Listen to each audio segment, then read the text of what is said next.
Football is a violent game. It comes with the territory.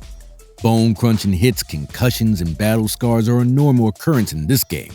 But in today's video, we're going to take a look at the 5 deadliest injuries in NFL history and the people they affected. Number 5.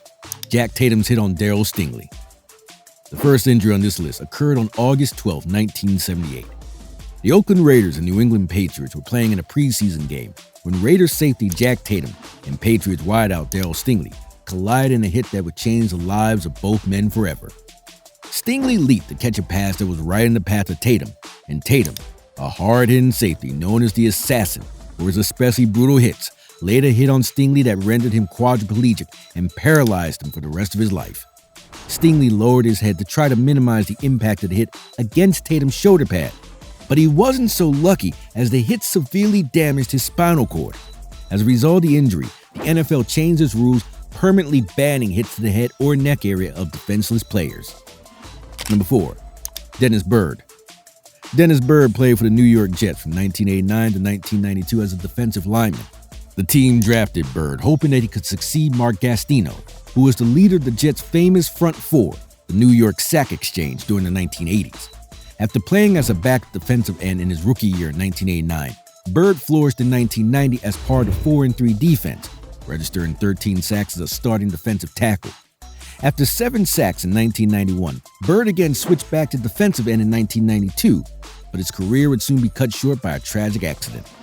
In a game against the Kansas City Chiefs in November of 1992, while he was attempting to sack quarterback Dave Craig, Byrd accidentally collided with a teammate when Craig suddenly stepped up into the pocket to avoid the sack.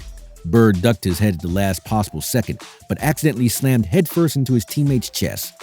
The force of the sudden impact broke Byrd's 5th cervical vertebrae and rendered him unable to walk for a long time. After intense rehabilitation, Byrd was able to walk again, but his football playing days ended that very day. Number 3. Damar Hamlin's collapse. The next injury is probably still fresh in the minds of many who watched the game when it happened, but Damar Hamlin's collapse deserves a spot on this list because it was a literal life and death situation. If the first responders and medical personnel had failed to react quickly that night in Cincinnati, he would most certainly not be here today. Hamlin, a second-year safety for the Buffalo Bills out of Pittsburgh, was making a routine tackle on Bengals wideout T. Higgins during the first quarter of a Monday Night Football game in Cincinnati on January 2nd. The play itself came and went without any incident, but what happened next was truly shocking and shook not only the NFL but the entire country to its very core. After making the tackle on Higgins, Hamlin stood up momentarily before suddenly passing out and falling backwards onto the ground. Trainers from both the Bengals as well as the Bills as well as other medical personnel immediately got to work on restoring Hamlin's heart. Thankfully, his heartbeat was restored on the field, but he remained in critical condition at the University of Cincinnati Medical Center and stayed there until January 9th when he was finally discharged and allowed to go home to Buffalo to continue his recovery. While neck injuries like the ones mentioned previously on this list are surprisingly common to the game of football, Damar Hamlin is extremely fortunate and blessed to even be alive after suffering his injury. Although it was never officially diagnosed by doctors, many believe that Hamlin suffered what's known as commotio cordis, which is the disruption of the heart's rhythm due to a hard hit or impact at the same time as the heartbeat. It is an extremely rare occurrence, but it is also extremely deadly. The injury is almost certainly fatal if the heart is not restarted within 3 minutes. Number 2. Ryan Shazier's neck injury. The next deadly injury on this list would make any Steelers fan cringe.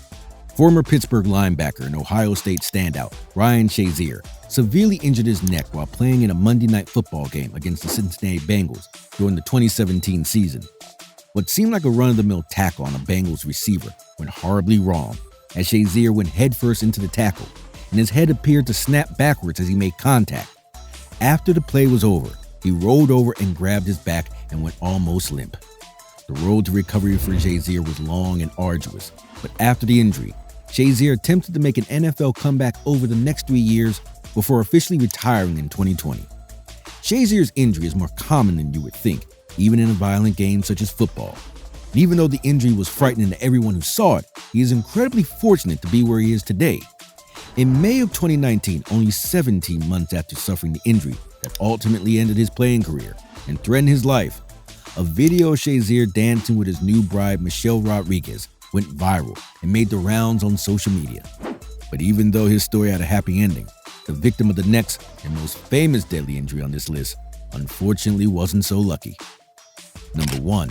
Joe Theismann's broken leg. Say the name Joe Theismann to anyone who knows the game of football or talks about him, and the conversation of his broken leg on Monday Night Football is bound to come up at some point. His broken leg lives in football infamy as one of the worst and most gruesome injuries in the history of the game. While attempting a flea flicker pass play, Theismann was sacked at the same time by Giants linebacker Lawrence Taylor and Harry Carson, but this was no run-of-the-mill sack by the Giants defense. At the moment of impact, Lawrence Taylor's knees collided with Theismann's leg and fractured both his tibia and fibula, the two biggest bones in the leg. As a result of the injury, Theismann was forced to retire early from the NFL, and during his recovery process, his right leg never healed properly, leaving it shorter than his left leg. Many who saw the injury while watching the game at home or even in person have called it not only the worst football injury of all time, but also the worst sports injury of all time. By its very nature, football is a violent game, but every now and then the gladiators who suit up and play on Sunday afternoon suffer some truly shocking injuries.